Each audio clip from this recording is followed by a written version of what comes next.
So the panel would be around bug bounties and breaches, insider tales from the trenches. And will be taken care by Jason Haddix. And we have panelists Olivia, Wesley, Ben, and I would just give Orion, it Orion. So I will stop here. I will not introduce them, Jason, and they themselves will introduce them. So let's give them a big round of applause.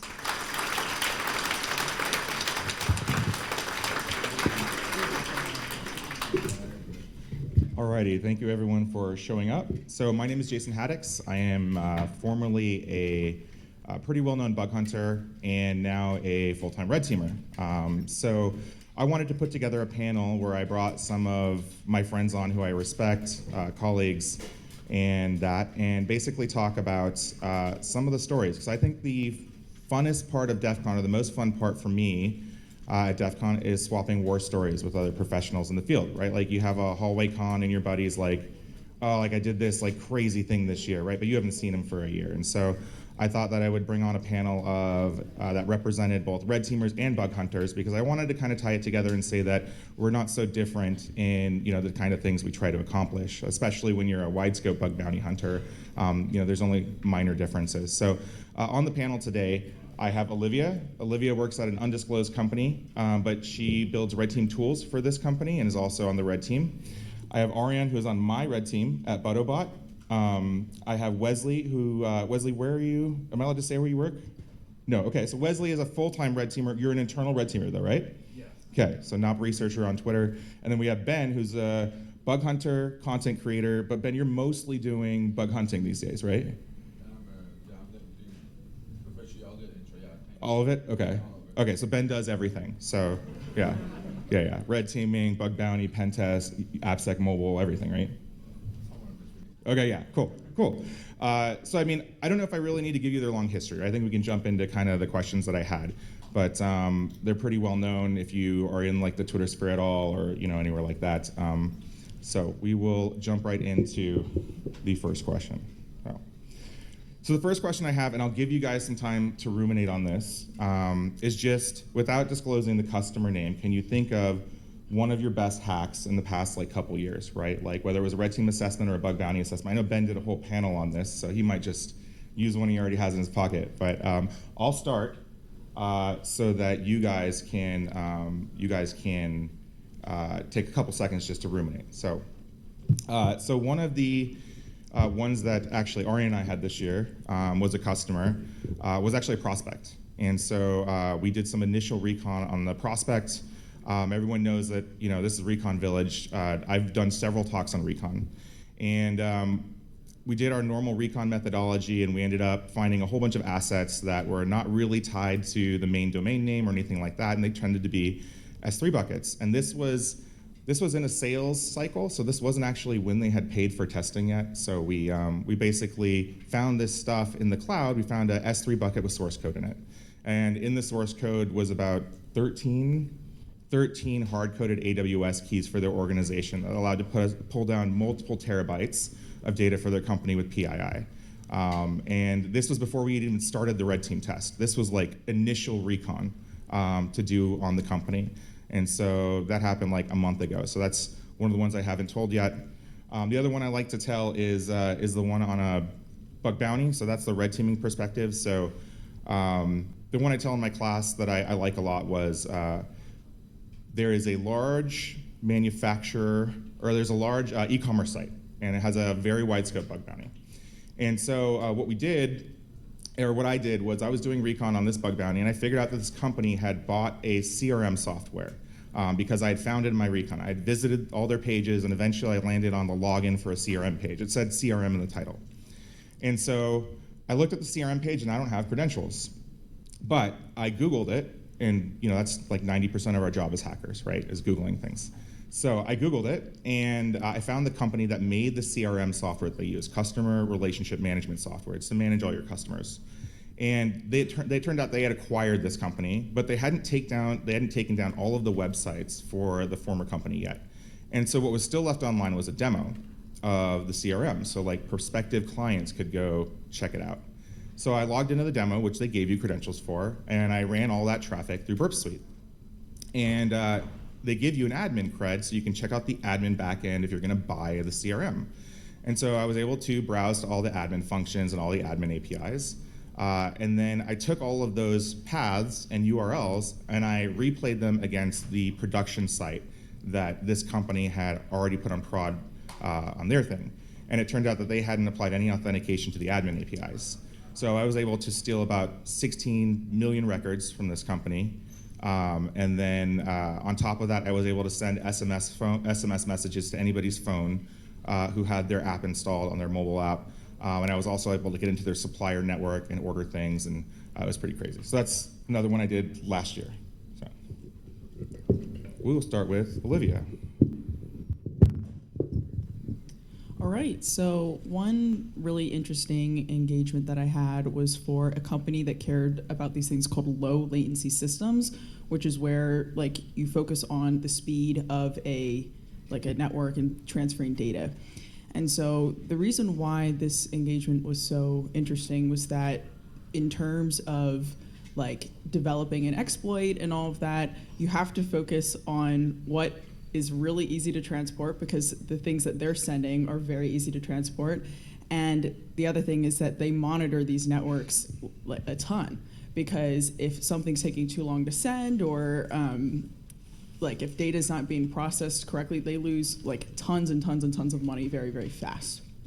And so developing an exploit was very difficult because I had to essentially like look at all the previous exploits that had been used, and I had to do this because if you try to write something from scratch, there's a much higher fail rate because you can't really test it on anything because you don't own those systems, and if you do try to test it, they now know that you're trying to test those systems and you've been caught. So it's like you have kind of one shot to do this, and if you mess up, it's like, oh well, like too bad, so sad, you've been caught, and then you get in trouble. The company you're freelancing with is like getting in trouble. And what we had to do was essentially modify pre-existing open source malicious tools and then send those across the network. And what that entails is essentially reading like thousands upon thousands of lines of code and then slightly modifying it to fit your specific use case. And that's what we did, and luckily it worked. But it was very scary because it was the first time I had done something under that amount of pressure. And it was also the first time that I had done something that was just being watched so intensely. Because most of the time when I've done red teaming and done those types of engagements, it's been on a network where there's a lot of like normal traffic. So you see people going to all these different websites, like sending lots of different things, doing lots of different things. And this network was just doing one thing all the time. And so trying to slip something in was a little bit more difficult. Hi everyone, my name is Ariam. I have a pretty interesting story when I had to do a internal physical test. I'm just gonna skip through the first part and say when I got into the building, I was just walking around and I see a conference room and I go and sit down and my first thought is, go for the easiest like layer. Had an Ethernet cable, tried to plug it in, nothing. Assumed that they had some sort of NAC filtering or some like Mac-based filtering, so I then thought, okay, let me go to a printer, try to print out the network settings, because sometimes they have the MAC address on it. I could then spoof it and then unplug the printer and then try to get it that way. But while I was doing that, I was just sitting on the table, I saw a mouse and wiggled it a little bit, and I look to my left and there's a big TV and I see the Windows logo. And my face like lit up. I'm like, okay, there's something I can work with. I go behind the TV and I see a little like computer attached to it. So I'm like, all right, let me try and boot up a portable Kali image. And thankfully the BIOS didn't have a password on it, so I could just switch the boot option to my Kali box.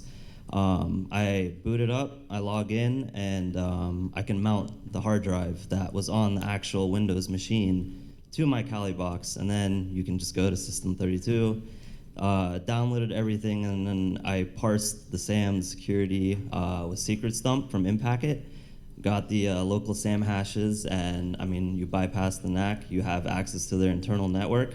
I had the local admin creds, and I'm like, you know what? I'm gonna just try and see if they reuse that password. And every host had the same admin password. So you basically went from 0 to hero in under like 10, 20 minutes. And this is for a government organization, if that makes you feel safer.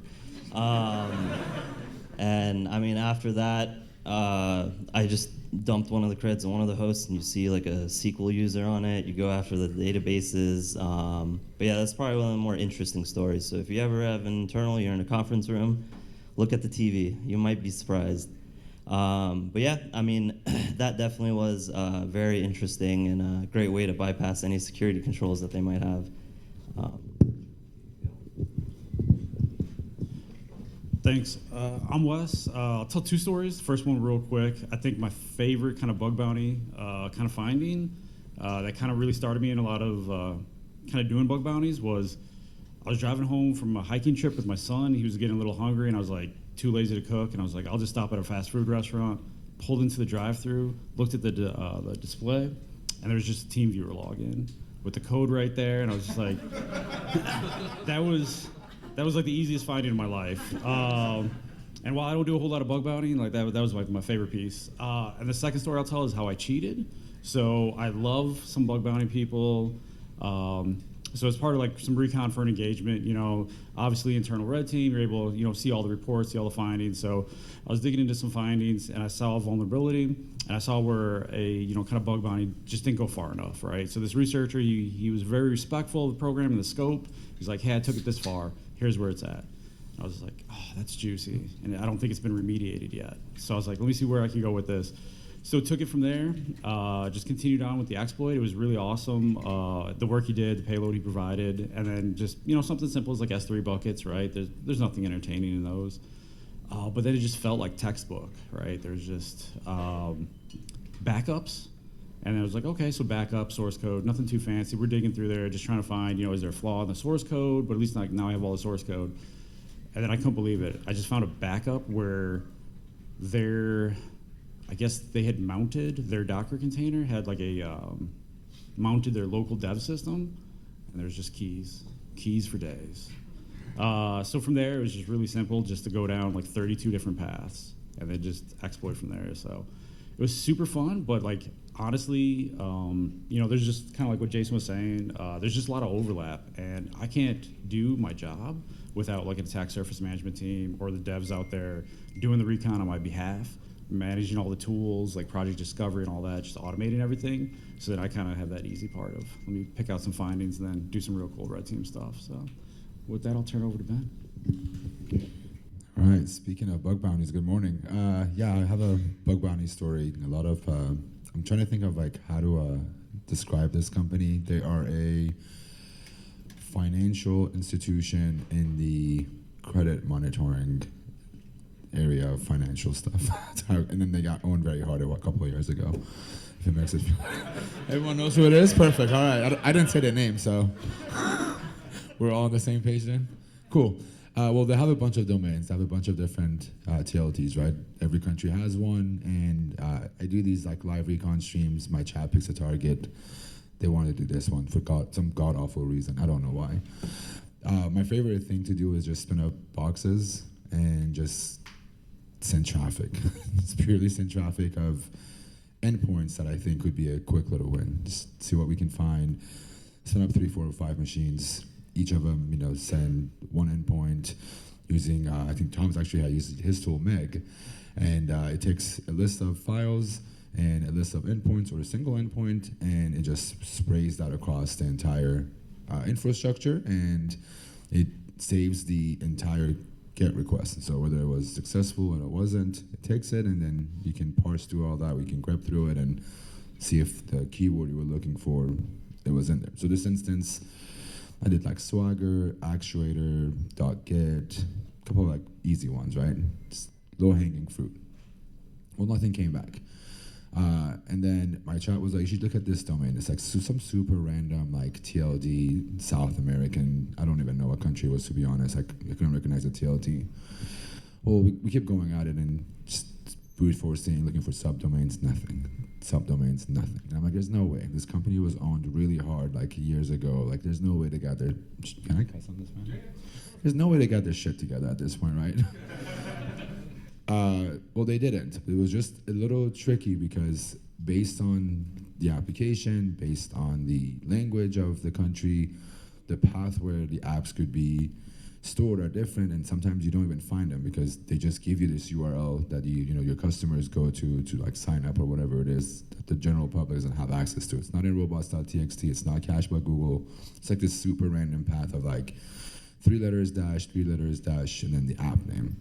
And the way I came across it was I was looking for something else on GitHub, but in my clipboard I still had the domain name, and I pasted it and pushed enter right away without noticing. And then next thing I see, there's this like list that comes up from like some engineer who had done some automation, and it just gave me this like the path that I just mentioned, 3 letters dash, 3 letters dash, 3 letters dash, and the app name. Go to it, hit actuator, it opens up. There's nothing there. There's actuator info. There is the basic ones that have no information. I mean, if you're not familiar with actuator, it's for Java apps mostly, I think, and then they just, if you actually find a leaked actuator, it has, you can pull the memory and you can parse it and get credentials.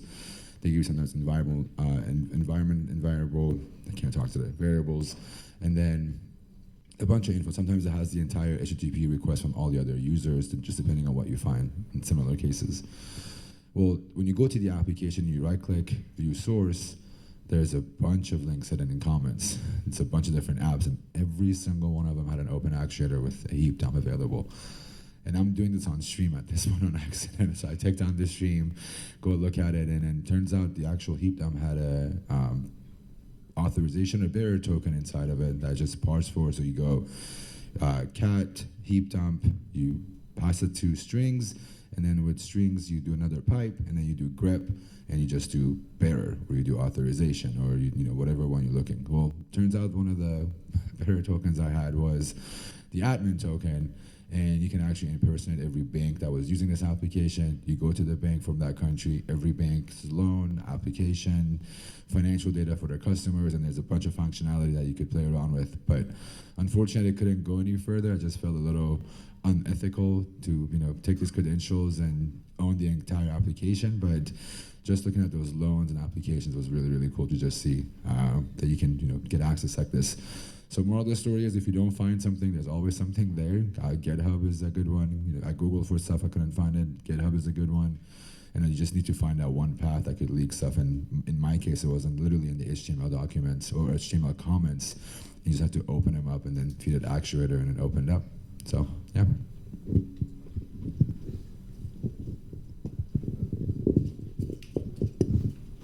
Sorry about the mic situation. It's just like flowing over all of them.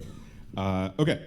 So next question is kind of like, what is a day in the life for you? And so we have a pretty good panel of people up here to ask this question to. We have a Red Team Tools developer, Ariane. I mean, you do everything, but you specialize in internal, right? You're an internal tester for a company, but Ariane externally consults for other companies. And then Ben, you do everything, bug bounty, and a lot of web. So what is a day in life for you when you're on a project? So for me, the day in the life really depends on who is hiring me. So if it's like, am I on like an actual pen test team, or is like a pen testing team hiring me to do a specific task? Both of them are like environments that I have experience with. And so when it comes to like if I'm actually on a pen test team, it's usually just pretty standard, and the things that I will develop are, usually pretty quick, like, Python script or, something in Go. Like it's pretty standard. And then when a pen testing team hires me to do malicious tool development, it's usually for a very specific purpose. And it's a little bit more specialized. And I think the reason why some teams like decide to kind of like outsource this or whatever is because like you kind of have to sit down and read like a lot of code, and then you also have to be able to find like what specific thing you need to modify in order to make that thing work. Because when it comes to pen testing some types of systems, accuracy is extremely important. And when accuracy is very important, the focus becomes not on building a tool from scratch, which is a common misconception, and really modifying the tools that work. And to me, that's kind of like the heart of what I do, and I think it's really where like the craft lies, because anyone can make a malicious tool, right? And you can make a really awesome tool that can do really awesome stuff, but it's like, will this tool be used? Will this tool like actually help people? And with what I do, it only usually helps one engagement or one thing and all of that. And I just think it's really cool to be able to tailor something for a very specific purpose that could otherwise just be used in general. And I think it's really cool. Oh, yeah. So Olivia, when you're doing tools development for red teaming, you said that Python and Go are your preferred language or mostly asked, right? Okay, so if you want to do offensive tool development, that is mostly what we see today is Python and Go tools today, right? What? Yes, in Bash. If you can do something quick and dirty in Bash, yes, absolutely. Yeah, like Bash is another great one. Python and Go, especially for like general engagements, are great. And then when it comes to like if you're doing something with like lower level stuff, assembly is huge. It's not like I know a lot of people's favorite thing in the world, but I think for me, it's really helped me find like a niche in that space, and I think it's so I'm a junior in college, and so like I have to kind of convince people why I might be better to hire over someone else, and so finding a good niche and all of that, and assembly is a good one for that space because a lot of people don't want to deal with it. Awesome. So yeah, for me, it would either be internal pen testing or red teaming. Obviously, red teaming being the more advanced, 2, 3, 4, 5 month engagements. I'll focus on internal pen test for this little section because red teaming, you can just go down the whole rabbit hole with that. But yeah, I mean, we would start off with an ROE of what scope you're testing against.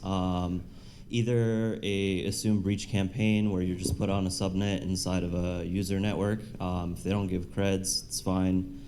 Usually go after layer 2 attacks, network attacks. I think like one of the more important things that not a lot of people talk about is client communication during internal pen tests. Because at the end of the day, they are paying for the tests. They are the ones that, if you want to get rehired, you have to write a good report. So I've learned that taking notes during the internal pen test and taking screenshots, writing the captions under each screenshot, because not only does that have the timestamp under the picture, it also helps you remember the kill chain for when you're writing the report. So that is one important thing. Another important thing is asking before the test starts if the client wants you to update them daily, weekly, because I've noticed that sometimes they just expect you to respond daily. And at the end of the test, they're like, one thing we didn't like is that there was no response. And after a while, you realize that, okay, that should be a question that you should ask. Another interesting thing is before the test starts, what I like to do is ask them if they want us to update them if we find any critical vulnerabilities. The only issue is I've had IT admins that when I tell them I found a path to get to domain admin, they somehow magically have a password reset day that same day I told them, and the next day I wake up, I try to log in, it says password, incorrect password. So it does suck, but at the end of the day, again, they're paying for the test. You just find another path. But yeah, a lot of internals that I do nowadays, some easy wins for you guys. Curb roasting is obviously there. This is you're not going under the radar. This is just trying to get domain admin find attacks. ESC8 is nice. Surprisingly, you still see responder working in 95% of environments, which is honestly upsetting because it's 10 years old at this point. But you still see DA creds flying around, relay them or crack them. But yeah, it's typically ROE, testing for a week or two, updating the client every day, taking notes and screenshots, very important. And then, of course, the biggest role of a pen tester is the report, because that's what they're paying for and that's what their whole team is. So one thing I've noticed that clients like is having an executive summary with just C-level wording. Then you go down, you have a list of all the vulnerabilities you find with the screenshots, the remediation. And what we also do is we map the MITRE attack framework to whatever attack we do, put a link there. So then if they have any more questions without asking you, they just go there. Yep, that's it. Awesome, thank you. And I'm glad you kind of brought up some of those soft skills. So I'd say so I'm a principal security engineer, so I don't get to have as much day-to-day fun, I think, as some of these other individuals do. But I definitely live in that soft skill kind of realm. So I definitely live vicariously through some of our other members on the team. So definitely do a lot of like pair hacking sessions, things like that, so I can hop in, understand what they're doing, definitely give advice where I can. But a lot of times I'm also just learning something new, right? Especially like different, newer AD attacks, things like that. So definitely loving that. But I live and breathe in report writing, not just writing the reports, but also just briefing them out to that C-level suite, also briefing out to the engineers. And especially as a red teamer, the internal red teamer, at the end of the day, it's awesome to find cool stuff. It's awesome to have a story, but if you're not reducing risk at the company, like you're not delivering value. So partnering with that blue team, more than just a partnership, right? Like we are really close with each other and the different teams that we have. And that's part of it, is just building that rapport so that you can get things fixed in a timely manner, as well as that there's no like animosity, right? There's no like, hey, I did this, I attacked you, right? It's like, hey, I found this. Let's figure out how we can, reduce the risk, increase security, and just make this a better place. So that's where I probably spend most of my time. Typical engagements, 2-3 months long. One, I'd say misconception is that you're always doing the same thing as a red teamer, but I would say every engagement I've done has been definitely different, right? So especially larger companies, you're gonna have subsidiaries, you're gonna have just different technologies you're gonna focus on, as things pop up, they want emphasis, right? Like AI, let's go take a look at AI, what are we doing there? So every single engagement I've done is completely different than the last one. So at no point am I really repeating anything. Definitely love learning, that kind of speed of picking up new things, digging into it. But I can't stress enough, kind of like that mentoring, the soft skills. So if you want to progress in your career, it's picking up a lot of those things that I know it's hard to say, let me step it back from the keyboard a little bit and have less fun. And you definitely do feel out of touch at times. And then trying to pick up these new things. But it's what I enjoy doing. And it makes it, I think, just fun, just building up those relationships and doing that. But occasionally, I do get to have some fun. I think I did some Active Directory stuff not too long ago, so still some excitement there. But it's not all fun and games. But I enjoy the briefings, though. I don't know. But with that, I'll turn it over to Ben. Sure. Yeah. So you said purple teaming is really important, right? And when you are doing a red team test, are you iteratively like in a Slack channel with developers, telling them what you're doing as you're doing it, or do you wait until you exploit a whole chain and then come back and tell them? How do you handle that? So that's a great question, especially purple teaming. So I'd say we have a couple different campaigns. So in a standard kind of engagement, we're probably more waiting so we can kind of proof a kill chain to say, hey, I have something to kind of deliver. If we just have like a nugget, that might just be a finding that we include in a report, just depending on how we view that risk, right?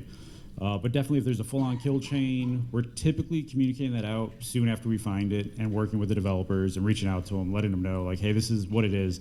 There's only so much you can put in a Jira ticket, but we do our best to, provide that detailed information. Here's a POC, here's how we did it.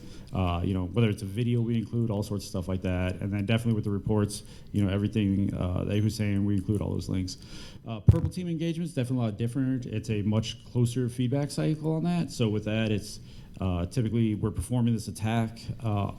Depends on the engagement, but typically we're performing an attack and then we're immediately, did you detect that? What are your responses? Things like that. So like we might have like a 24-hour cycle on that. Some of them where we're essentially testing specific controls in a specific environment. We might have, like a 1-hour turnaround of like, hey, we did all these things. Here's this attack chain that we did. What'd you see? And then going back through, testing out detections, adding some new ones, and then reperforming those attacks. So, awesome. I don't have, honestly, I don't have a job technically yet. So I work for myself, and a lot of the things that I do is, hacking is a big part of it, but it's not just hacking. But as far as like hacking goes, and to get the tooling out of the way, give me a Linux terminal, Burp Suite, some project discovery tools, and some of Tom's tools, and that's all I need, honestly. It's just open source stuff that I'm using, and that's about it. I don't have a lot of like things that I need to do. Everything is in Bash, pretty much, or in a Linux terminal. But as far as like a day-to-day for me is, hacking is a big part of it, and I go through these like cycles of hacking just because I went through a phase where like I was hacking all the time, like 12, 13-hour days, and then I did it for 2, 3 years because I wanted to buy a house, I wanted to buy, get my life together, pay off debt, whatever it is, right? And after a couple of years, it got old. I got tired of it. I hated hacking. I hated bug bounties. I left the bug bounty platform I was working for. I just couldn't do it anymore. But recently, I've tried to repair that, and working for myself.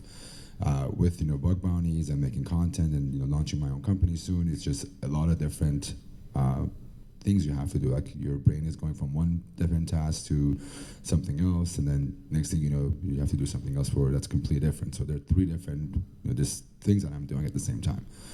So the biggest thing for me to set myself up is one is having a consistent routine. The routine thing has been incredibly good for me to get my shit together in life in general, because at first, I self-diagnosed myself with ADHD. I think I have ADHD to some extent, but it wasn't as bad as I thought because I just didn't have a framework to work with.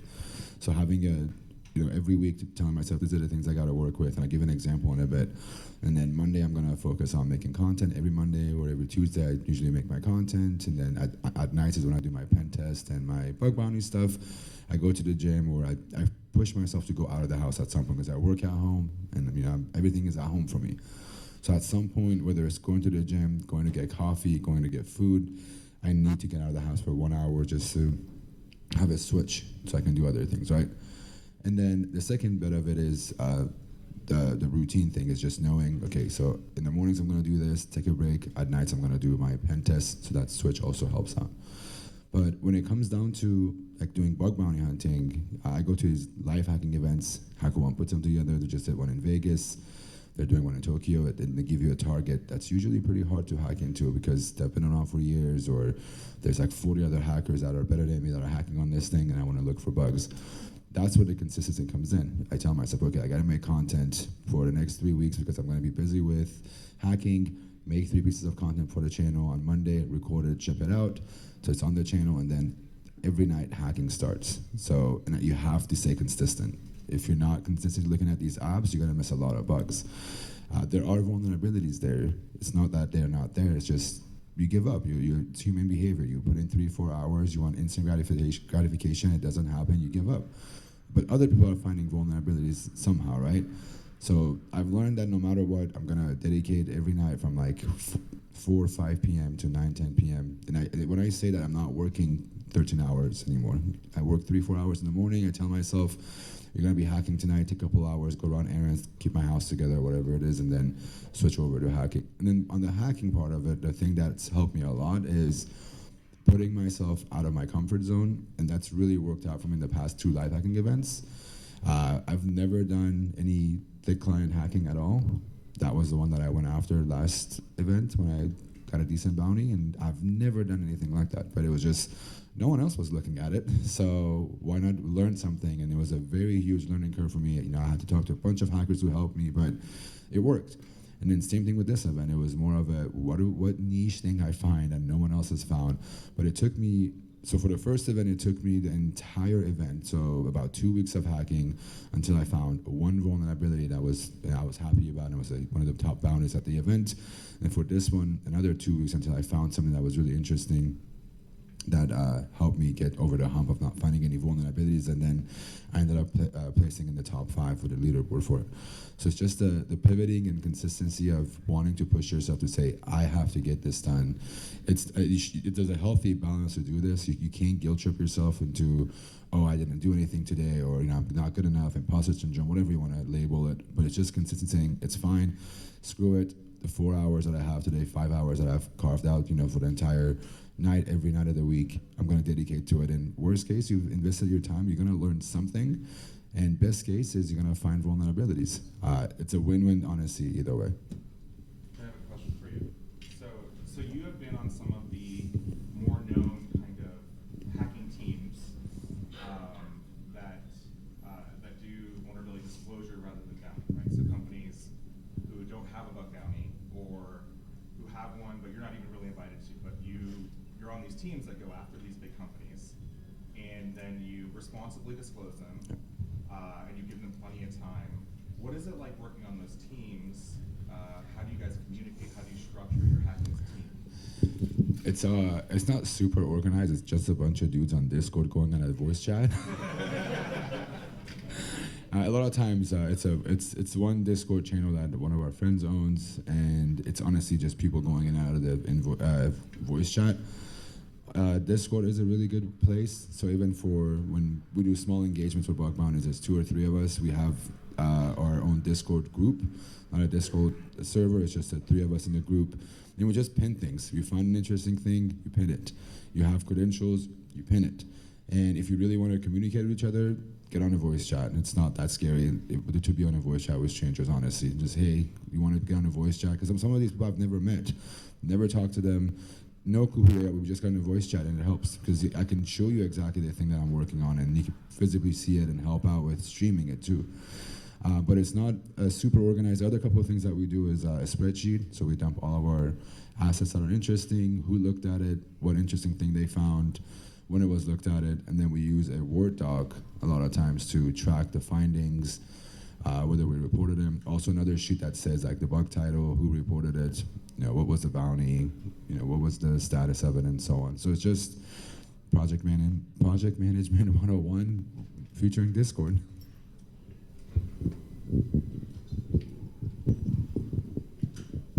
All right, so those are all the questions I had. Did anyone from the audience have any questions? All right, I think you put your hand up first. So a little bit on track with what you were saying before, with companies that don't have bounties and you're doing responsible disclosure, how do you deal with litigious threats or other threats when you try to disclose? Like legal threats? Yes.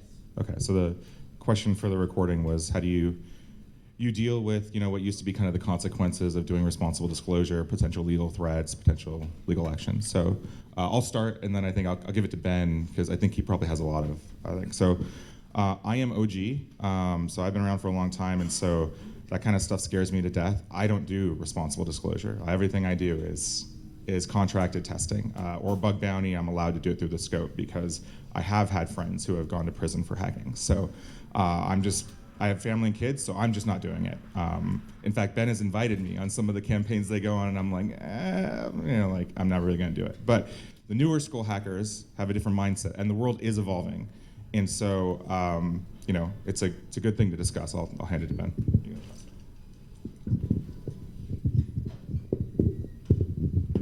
To be clear, I'm not the person that picks these targets. I've only been a part of a couple of these, but I've found random bugs that I want to report to companies, but I just want to make it clear, like, I don't support doing that kind of stuff. You shouldn't do it without permission. But I've never had the word legal dropped on me in the last 10 years of doing bug bounties, whether I was invited to hack on them or whether it was just me being nosy or, I don't know, being stupid and finding something, right? Well, there's a fine line between, let's talk about the bug bounty thing first. Like, there's a fine line between extortion and bug bounty. You don't message a company saying, I have a vulnerability, are you going to pay me if I report it to you? You don't report a bug to them and say, well, I put hours in, you need to pay me. Those are the fine lines of you crossing into extortion, because nobody asked you to hack on these companies. So when the way you communicate to these programs or these emails or the managers, whoever you're talking to, is the key into not getting the word legal dropped on you. Like some of the stuff that Sam recently did, they had zero invitation to hack on them, but they just email and say, hey, we just found this vulnerability, we think it's pretty bad, please fix this. And we don't even ask for disclosure a lot of times. And then afterwards we say, hey, by the way, we're disclosing this in 90 days, this is the blog post. And as long as your goal isn't to make, so there is hackers that do this, I'm gonna take this back, I'm gonna explain. There are hackers that purely do this for fame. They find some shitty bug that does nothing, they go to media, and turns out it's a rate limiting issue. Who cares? Like, there's not a life-changing thing, and they complain, the company didn't pay us for 100 vulnerabilities that we found. Well, they didn't ask you to find 100 vulnerabilities. So you have to be mindful of the other person. If you are the person receiving these, how would you want them to approach you? It's just, hey, we're doing security research, we came across this, we want you to get it fixed, no pressure. That's it. There's no, just the tone of your voice, the way you interact with these companies. You want them to understand you don't have any bad intentions, you don't want to extort them for money, you're not a bad actor or anything like that. Honestly, in years of doing this, I ordered a bunch of random stuff online, and I always go, I wonder what happens if I change my order ID. It's a constant thing I've done, right? and I've done it 5 or 6 times with some big companies or big startups. 9 out of 10 times they responded to me. They were grateful for it. They sometimes comp my order, sometimes just give me a gift card, and sometimes just say, hey, thanks for doing this.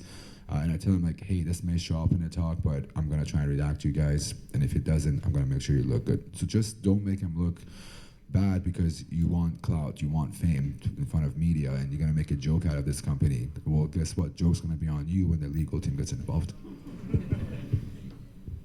Cool. Someone else have a question? I think you were next, yeah. Yeah. So over the last year, it seems as if companies are less likely to pay out, or payouts are going down. That's not because the bugs aren't there, or because they disagree or not pay as much. Combine that with the recent HackerOne layoffs. Where do you guys see bug bounty in 5 years? Are we going to see significant changes? Will it go away? What do you think? So the question was like, there's been like a kind of noticing of decreased payouts, and that's affecting the platforms in bug bounty. And do we see any changes to the bug bounty scene? I'll start that one. I think that there's more competition than ever with platforms, right? So you may see some lower payouts, but you're in aggregate going to see more companies doing bug bounty because there's now about 12 platforms that are live all over the world. It's not just 2 anymore. So as a bug hunter, I really feel like you should diversify your platforms. It sucks because you're used to one and you're used to dealing with them, and a lot of people have a lot of love for a certain platform or brand, but it's really important to diversify. Do I see payouts going down? I mean, I don't know. I mean, the live event, they're going down, but the live event just paid out like $2 million or something like that. So at the top end hackers are still getting paid. For the middle tier stuff, maybe like low-hanging fruit is going down for payouts and stuff like that. Stuff that can be found by automation. Better automation's happening every day. So it just depends really. In my experience, like I'm very roller coastery with bug bounty, right? I'll do a lot of it, and then I'll do none of it because I hate it, and then I'll do a lot of it, and I'll do none of it because I hate it. In my experience, like if a program you are working on isn't paying you fairly, or like the worst sin is like lumping all your good bugs together into like one issue, or like some BS like that, or arguing risk or whatever, just move on to another program. There's so many programs and so many bugs. It's just move on, I would say. So. Yeah.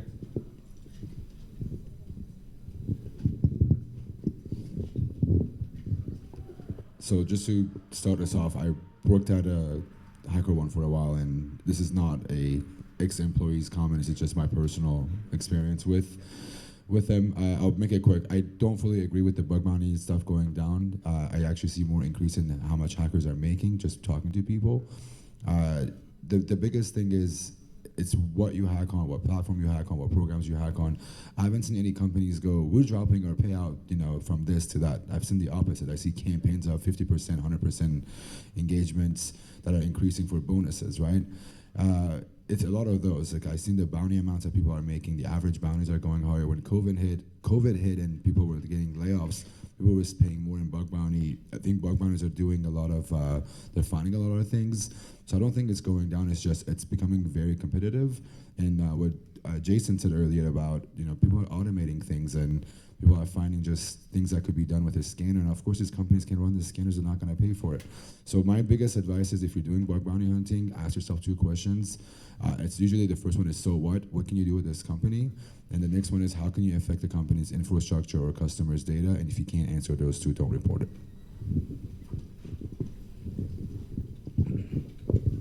All right, that's all we got for today. Thank you so much for Recon Village for having us. We took it right up the end. Thank you to the panelists. Ben has swag at those tables out there, and Buttobot has a whole bunch of swag too, challenge coins and a whole bunch of other stuff. We'll be back at the back tables in the back if you guys want to check that out.